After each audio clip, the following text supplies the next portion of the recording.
What's up guys, it's Tommy here and welcome to a brand new Liverpool transfer news video. And according to Spanish outlet Klopp, Liverpool have submitted a 10 million euro offer for Real Betis centre-back Aissa Mandi, who is an Algeria international, and I will have the detailed report brought to you guys in this video. And also, if you enjoy the latest transfer news episodes, leave a like and subscribe if you haven't already. Turn on the bell notifications so you never miss the latest Liverpool transfer news uploads. And as you can see, I'm back home from a short holiday at Lake Balaton, and I'm super excited to bring you daily Liverpool episodes on career mode and daily transfer news updates and also other football news stuff. So really pumped for this. So it's not like the greatest source in the world, but Mandi was actually linked earlier in the campaign, and it's very likely that Liverpool will bring in a centre half for around 10 to 20 million euros, given Dejan Lovren was sold to Zenit for 11 million euros, which is like 10 million pounds. We currently have only 3 centre-back options: Matip, Joe Gomez and Virgil van Dijk. So I think that it would be very foolish not to bring in a 4th choice centre-back, and Jurgen Klopp himself said that Liverpool will buy players to replace players that are being sold in the summer transfer market. So let's actually listen to the report. So Real Betis are already working and planning on the squad the next season, and Feddal, one of their centre-backs, could be leaving to Sporting in Portugal. A new transfer popped up, which is Aissa Mane, and according to Copa, the Spanish outlet, Liverpool have made an offer of 10 million euros to take the services of the 28-year-old Real Betis centre-back. The Premier League champions are very interested in taking Aissa Mane to the Premier League, and despite the fact that the offer is very far from his release clause, Real Betis actually are considering accepting the offer because they want to improve their defense. Real Betis should be in the top 6, top 7 sides in La Liga, but they finished in the bottom half of the table, having a shockingly inconsistent season, and also their defense needs to improve massively. So they will probably sell at least 2 of their centre-backs and bring in new players. Of course, Aissa Mane's contract is up at the end of next season, and it's, I think, the perfect time for Real Betis to sell him, because he hasn't accepted a new contract yet. And if Real Betis don't sell him right now, then he could leave on a free transfer, and Real Betis are in no financial situation to throw money away like that. They are not like a Manchester City, far from it. So I think that Real Betis is very likely to sell Aissa Mane. The big question is he good enough to play for Liverpool? So Aissa Mane is an Algeria international, so he's another player who would leave Liverpool when an Africa Cup of Nations tournament happens, which of course is not ideal, but he's only 28 years old, so he's 2 years younger than Dejan Lovren, maybe even 3 years younger. I think Lovren might be already 31. He's a pretty experienced player, but he never played for a big club before. He played for Reims before Real Betis from 2009 and 2016. He actually had 161 appearances in the French league, which is pretty impressive. He already played 55 times for the Algeria national team, and then in 2016 he signed for Real Betis, and since then he has been playing there. So he only has 2 clubs. He's a very loyal player, if you like. And also in 2016 he signed a 5-year deal with Real Betis, and if the report is correct, then he indeed only has 1 year left on his current deal. So I think that Liverpool could do better, of course, than Aissa Mane. But with the current financial crisis and the football world being in financial turmoil, Liverpool will probably sign players like Aissa Mandi just for this upcoming season, just to beef up the squad. He's not a world-class player by any means, but he is probably as good as Dejan Lovren, maybe even better than Dejan Lovren. We don't know that yet, but if Jurgen Klopp and Liverpool thinks that they can coach Aissa Mandi to improve, I mean, 28 years old as a centre-back, that's the centre-back prime age. When you already have a lot of experience and you get better and better each year, that's when centre-backs really thrive. And Liverpool already have Joe Gomez, Van Dijk and Matip, so I think signing Mandi as a fourth choice centre-back, I don't really rate him that highly. I don't think he's as good as Gomez or Matip. So as a fourth choice centre-back, I think he could be a decent option. And I mean, for 10 million euros, it's an absolute bargain with 1 year left on his contract. I don't think there are many centre-backs who are as cheap as 10 million euros and who are as good as Mandi. So that's why for a value for money transfer, I think it would be a very, very good transfer to make for Liverpool. But I think Liverpool are still searching in the transfer market who to replace Dejan Lovren with. And I think this will be a very, very interesting search. And we will find out soon enough in a couple of weeks who Liverpool will sign as a Dejan Lovren replacement. Because remember, Liverpool have just 2 weeks off, and after that pre-season training starts again. The Community Shield could be played at the end of August against Arsenal, I heard, because Manchester City are playing in the Champions League, so they won't be able to play the Community Shield final. So it could be a Liverpool-Arsenal Community Shield final, which would be, maybe if Chelsea win the FA Cup, then it could be a Chelsea-Liverpool Community Shield final.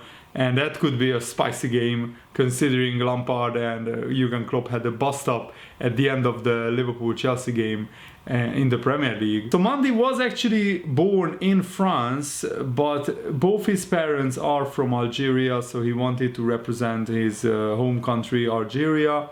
And he has played in France for a long time, and after that he went to Real Betis, and he has been playing there ever since. And Pep Guardiola praised Liverpool and Jurgen Klopp once again in an interview, saying, "The toughest opponent I have ever faced in my career is this Liverpool team from last year and this year. If you let yourself be dominated, they lock you in the area and you can't escape. When you dominate them, they run into space like no one else. They are very fast going backwards. They are very strong strategically. Their players have great mental strength. Klopp is the rival who has made me think about how to beat him the most. I have always said that Real Madrid are a very strong team in my career. They helped me to become a better coach with tough matches and competitions with Jose Mourinho, Manuel Pellegrini and all the coaches they had. If you ask me which has been the most difficult rival for me to face, it has been Liverpool. The first years when I arrived in England, Liverpool were a bit weaker than now and Real Madrid were stronger. Now this Liverpool are the hardest I have come across in my coaching career." So what absolutely fantastic praise by Pep Guardiola himself. And I consider Jurgen Klopp a better manager than Guardiola, because Guardiola already spent £65 million in just a matter of days on Manchester City again. They signed Ferran Torres from Valencia for 25 million. He's a young, talented Spanish playmaker and winger. Very, very good signing. And Nathan Ake, Bournemouth accepted a bid from Manchester City of £40 million for Nathan Ake. I'm not convinced. I mean, yes, he's better than Otamendi. He probably will be Otamendi's replacement. But Nathan Ake is not the finished article, and Man City will probably need to sign better centre-backs if they want to win the Premier League next season. And also, very, very big news. Peter Moore, Liverpool's CEO, has stepped down, and he will be replaced by another CEO this summer. Because of family reasons, he's going back to the USA. Peter Moore used to be the CEO of EA Sports, and of course he went back to Liverpool, where he is actually from. He's a lifelong Liverpool fan, and he has been Liverpool CEO for 3 years, and what a time these 3 years has been for Liverpool, winning 4 major trophies. So he hasn't been sacked or he hasn't been forced out. It was for personal and family reasons. He just recently got married, and he wants to be closer to his family in the USA, and this is what the principal owner of Liverpool Football Club, John W. Henry, said, "We would like to place on record our gratitude to Peter Moore for his contribution and moving the club forward over the past 3 seasons. He has strengthened the club's business operations through his leadership, and we are grateful to him for his passion, dedication and support. We wish him and his wife Debbie and their families every success for the future as they return to the US, and hope they will come back to visit us to take in a few games at Anfield." And Peter Moore himself said this: "I've loved every minute of the job here in Liverpool, and I feel privileged to have moved the club forward on its civic, commercial and community operations during the last 3 years. It's been an incredible journey, and I would like to pay tribute to John, Tom and Mike for giving me the opportunity to lead the business operations at Liverpool. I have had the great pleasure of working with an exceptionally talented senior leadership team, a group of committed colleagues who work tirelessly for the club, former players, business community and civic partners, sponsors, incredible supporters around the world, and so many other people I've met through my role as CEO. I'm indebted to so many people I've met on this fantastic journey at Liverpool Football Club. To think we have won the Champions League, FIFA Club World Cup and now the Premier League title during my time here is way beyond my dreams. It's been a phenomenal achievement by the manager, players and staff. The team fully deserves the plaudits and recognition and the memories I will cherish forever. I came back to Liverpool in 2017, having been in the US for over 30 years, and it's been such a special experience. My wife and I married here 2 years ago, and we go back to the US to our families with mixed emotions, excited and looking forward to being reunited with our families and grown-up children in the US, emotional about leaving Liverpool, which we have loved every minute of the opportunity to make a difference and leave our mark in the history of this great city and club. Billy Hogan, who is currently managing director and chief commercial officer, he will assume the role of the CEO from September the 1st, and he has more than 16 years institutional knowledge and experience in football and sports industries. And Billy Hogan, the new CEO of Liverpool, said this: "On behalf of all our staff, partners and other stakeholders, I would like to place on record our thanks to Peter for his leadership during the past 3 seasons, and I wish him well on his return to the US with his wife Debbie. Having been privileged to work at this club for over 8 years, it is truly an honor to take up the role of Chief Executive Officer and continue with the great work that has been done to date across the entire organization. I thank John, Tom and Mike for this opportunity to lead the business into the next phase of this exciting chapter." And that's very, very interesting. I think I'm not sure how good Billy Hogan is as a CEO, but we will find that out quite soon, in my opinion. Andy Gray, of course, former Sky Sports news anchor and also former Everton player, is on a wind-up, I'm sure, because he actually said that both Salah and Mane could leave Liverpool at the end of the season, which is absolute nonsense. But let's analyze his thoughts and what he said. I've been saying to you for some time, I think Salah will leave Liverpool sooner rather than later, and I think Mane might also. If Salah told Liverpool, "By the way, I'm off this summer," I think they've got a real battle on their hands. I don't think Liverpool can afford to lose both of them. I don't know what their contract terms are. I'm not sure how long each guy has got. I guess Mane would come up and say, "Well, if he's going, I want to go as well." It's a double battle. You only hope, if you are Liverpool, that the success they have had, Champions League victory last year, league title this year, that would be enough to keep those players at the club. But we know foreign footballers have a different view of the Real Madrids and the Barcelonas of this world. They desperately want to play for them, desperately. I'm not sure, because honestly, right now, Liverpool are better than Real Madrid. They are better than Barcelona. They are actually better than almost every team in the whole world. They are actually better than Manchester City and all the other English clubs, and they are better than probably Bayern Munich and Juventus and all the other sides. So why on earth would either Salah or Mane want to leave Liverpool? It's just absolute nonsense.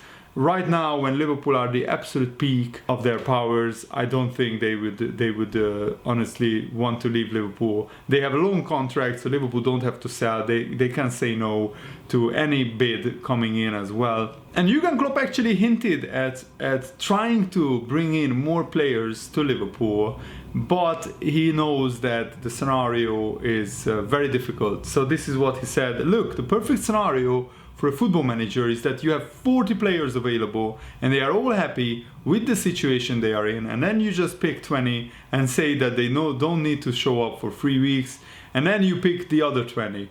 But it doesn't work like that.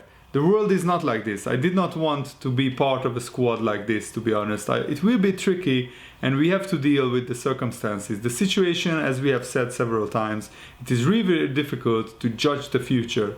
That is always what we have to do. We have to judge the future. Usually, we know about the financial funds that we have as much as you can know. At the moment, we are qualified for the Champions League. We were qualified pretty early for that, and usually that is good. But a few weeks ago, nobody knew if we could play Champions League next season again.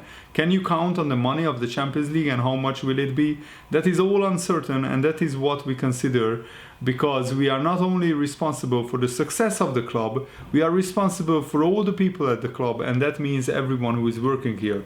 That is what we try to do. As long as we don't know exactly about things, we have to wait. We have a really good squad. We have to see what we can do. We have to see what we have to do. We need still more time. Time will hopefully bring a lot more clarity about the future, and then we will make our decisions. But the solution cannot be to have a much bigger squad for the specific moment and then realize you cannot use all the players. These players can only play the football they play because they know that they are needed.